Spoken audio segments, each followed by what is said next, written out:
So in the Divergent trailer, a girl is identified as Divergent because she's taken into this sci-fi SAT room, and then, like Neo in the Matrix, she realizes, this isn't real.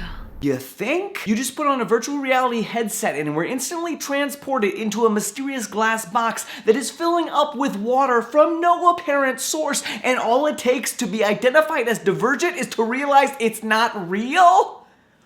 Whew, I was running out of breath there. My point is, how is everyone not divergent? Like, are some of the other students like, oh man, I just suddenly transported into a magical glass box that's, oh man, water is coming out of nowhere, but this is probably real, even though I'm wearing a virtual reality headset. I guess I'll just sit here and wait, find out what kind of occupation I'm gonna have in life. Now I want to clarify that I have not read the books yet, although I do intend to do so before watching the movie. So at this point, everything I know about the Divergent series comes from watching a 2.5-minute video, which is to say from watching the trailer for the movie. Now I know some of you YouTube addicts are out there like, what the what? Everything I know about everything comes from watching a 2.5-minute video. I mean, some of those makeup tutorials and CTXFC videos can be like 10 minutes long, but for the most part it's an average of about 2.5 minutes. Anyway, back to things I don't understand about the trailer. So the girl meets a mysterious guy with a whole bunch of melancholy facial expressions, clearly demonstrating that he studied at the Robert Pattinson School of Acting, and he tells her that he got a full back tattoo to remind him, among other things, to be selfless and kind. Bro, a full back tattoo costs thousands of dollars.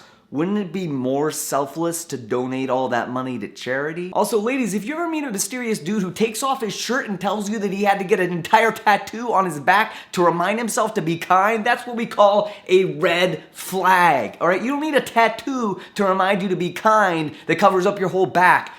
You can just be kind. Like, you can just do it. It requires no full back tattoo. What am I, like Flappy Bird now? Rising back from the dead? I'm back! Flappy Bird, what's up? I'm back! Then again, based on his incredibly dull and melancholy facial expressions, it's possible that he just needs tattoos simply to remind himself to have some kind of personality. But if that's the case, at least get the tat someplace where you're gonna see it. Your back is literally the worst place to put a reminder tattoo to yourself. I haven't seen my own back for years. For all I know, I have a heart tattoo with an arrow through it and my cousin's name in it. Now, a while back when I first saw the Divergent book in bookstores, I judged it totally by its cover and assumed it was just a Hunger Games ripoff. I mean, seriously, look at the covers. Which, by the way, I totally get. I mean, Hunger Games is incredibly popular, and that's why my next book, We Should Hang Out Sometime, will look like this. Yeah, that's the cover. But after watching the preview, I've determined that it is actually nothing at all like the Hunger Games. It's actually about a normal girl who discovers that she has some super secret powers, and that's like literally my favorite kind of story. I think because I secretly believe that I have secret superpowers that I haven't discovered yet. Is that conceited, or do you believe the same thing about yourself? Let me know in the comments, and I'll see you at the movie. Ba-ba-ba. Please subscribe for a new video from me every Tuesday.